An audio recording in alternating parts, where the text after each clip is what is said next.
J'ai récupéré aux encombrants 2 ranges documents de bureau car je me suis dit que le côté grillageux ferait un très bon tamis pour faire mes semis. Et du coup l'année dernière je l'ai utilisé en l'état, en mettant simplement mon compost à l'intérieur et en secouant. Et ça marche très bien. Sauf que bon, on va pas se mentir, hein, dans l'état c'est pas ultra pratique. C'est quand même compliqué de garder le compost à l'intérieur quand on secoue. Donc on va le transformer en vrai tamis de jardin. Allez, on sort la disqueuse. Une fois le grillage découpé, on l'aplatit. Bon, malheureusement, il y a une partie abîmée, et les parties bombées vont être compliquées à aplatir complètement. Donc on va devoir redécouper pour avoir vraiment quelque chose de parfaitement droit. Et alors là se pose la question. Est-ce que je ne m'embête pas et je découpe un rectangle tout simple histoire de me simplifier la tâche pour la fabrication du cadre, ou je m'embête à faire un cadre difforme mais qui maximisera la surface que nous avons à disposition. Bon, si vous avez vu mes autres vidéos, vous savez très bien que je vais partir sur la solution bizarre et compliquée. Et j'aimerais bien enlever le petit logo là, mais il est thermiquement fixé, donc bon, on va le laisser là, ça rappellera l'origine de ce grillage. Pour le cadre, vous vous doutez bien que comme d'hab, on va partir sur du bois de récupération, du bois de palette. Donc on passe à la découpe. Je commence par prendre la longueur la plus grande de mon grillage. Et on découpe direct. Et forcément, j'avais même pas vu, mais ma scie à onglet s'est déréglée et a coupé avec un angle. Donc finalement, on va l'utiliser pour la longueur la plus petite. Ah oui, et finalement, je me suis débarrassé de la tige de renfort, car ça va compliquer l'ajustement. Et maintenant qu'on a nos longueurs, on passe à la découpe de la largeur. Vu la forme, on va faire de la conception en temps réel. Donc on va direct assembler ce qu'on a, comme ça on aura la largeur du dernier morceau. Pour cela j'utilise mes petits étaux d'angle et je visse avec un petit diamètre histoire de ne pas fendre le bois et laisser de la flexibilité de mouvement aux morceaux de bois pour bien les ajuster. Et on fait de même pour l'autre côté.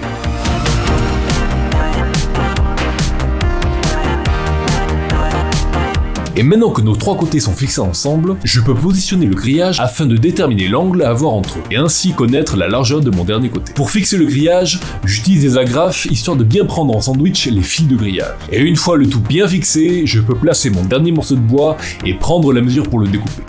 Je le place, je l'agrafe,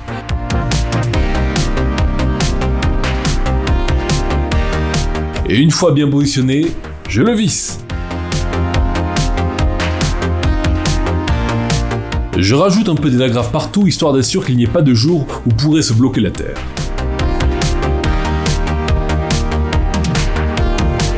Et je rabote un petit peu histoire d'avoir une forme plus harmonieuse.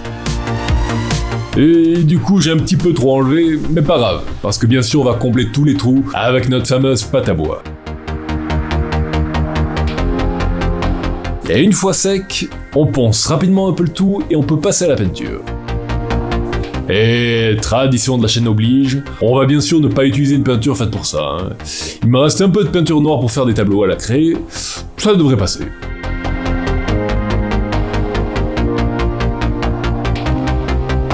Et une fois peint, voilà, nickel, ça se marie très bien avec le grillage noir, et j'aime beaucoup le côté très mat, très rêche, lui donnant un petit côté naturel, simple. Et côte à côte avec le range document original, j'adore sa forme très particulière, le rendant parfaitement atypique, et donc personnel. Mais la question, c'est... est-ce qu'il marche? Alors, allons tester. Bon là je prends du terreau du commerce, mais le but ça sera surtout de l'utiliser avec mon compost.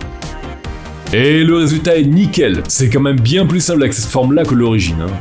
J'espère que cette courte vidéo vous a plu, n'hésitez pas à mettre un j'aime et commenter les vidéos si vous avez des remarques, et si vous ne voulez surtout pas manquer les prochaines vidéos, abonnez-vous, c'est gratuit. Et surtout, récupérez bien.